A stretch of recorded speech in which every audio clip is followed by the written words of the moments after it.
Mr. President, thank you very much for talking to Fox News. You have sent a letter to President Obama. Has he responded? The merciful. At the outset, I'd like to say hello to your good audience and the good people of America.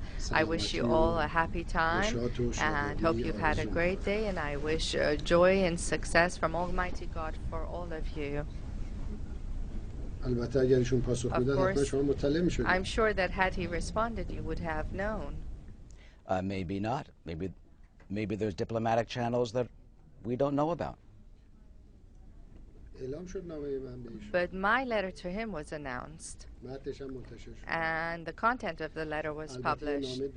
Of course, I sent him a second letter regarding the terrorists who are in parts of Afghanistan and Pakistan and infiltrate into Iran and kill innocent people. How about Al-Qaeda and the Taliban that are killing Americans and are helping to destroy those countries?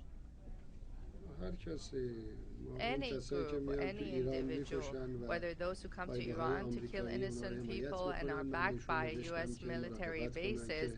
And I actually asked Mr. Obama to take heed so that the military bases there do not support these groups. Now, anyone who kills anybody else is doing a useless act, because killing is the wrong thing to do. Rather than murder and killing, they can have friendships. We could have friendships, in other words. Does that mean that you will stop killing protesters and those who want democracy in your country?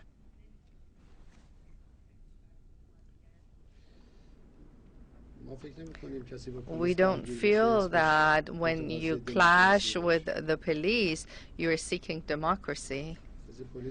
When you kill a police man, do you think that that is calling for democracy? I'd like to ask, say, policeman, would you call them a democratic seeker? Well, that's a crime. A democracy seeker? I mean, is killing policemen the equivalent of seeking democracy? But you have protesters and people who want democracy in your country.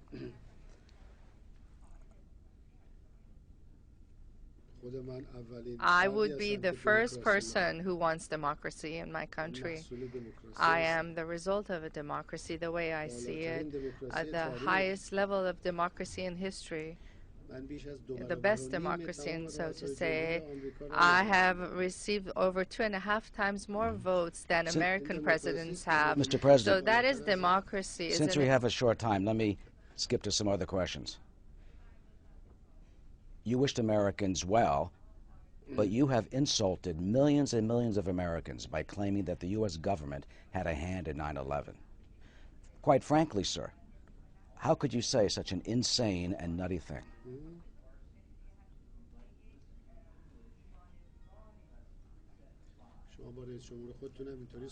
Would you address your own president the same way? Would they ever allow you to? In terms of that remark, sir, in terms of those remarks... You probably didn't read the full Yes, I was there yesterday. What evidence do you have that the U.S. government is responsible for 9/11? Well, you're smiling. Well, if you like to talk, please do that. It sounds to me that you want to give a speech, so please do. I don't think you need me to respond to you. It's your television All right, I'm just asking a question. Let me then switch to something else. You're not even allowing me to respond. Go ahead. And you insult me as well.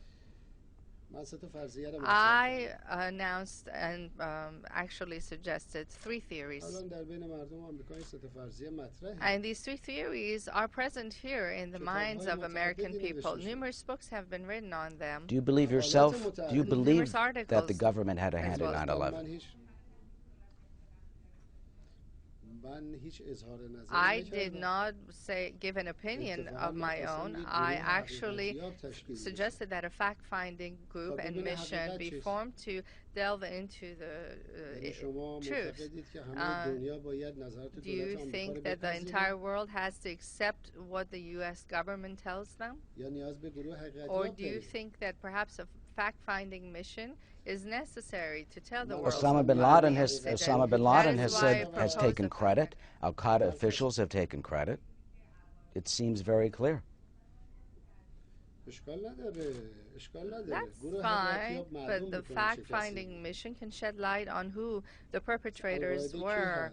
Who is Al-Qaeda? Who is, where does it exist? Who was it backed by and supported? All these should come to light. Where do they receive their financial resources? We like to shed light on these. How is it that they were able to infiltrate the security layers and intelligence layers of the United States? Sir, if I can, because we have such short time. I'm sorry to interrupt. I apologize for interrupting, but we have such a short time.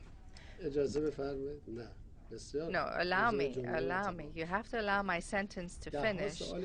There are tens of sentences that have remained unanswered over this incident. Over 1 million people have been killed in our region alone. Every day people are being killed. Even American troops are being killed.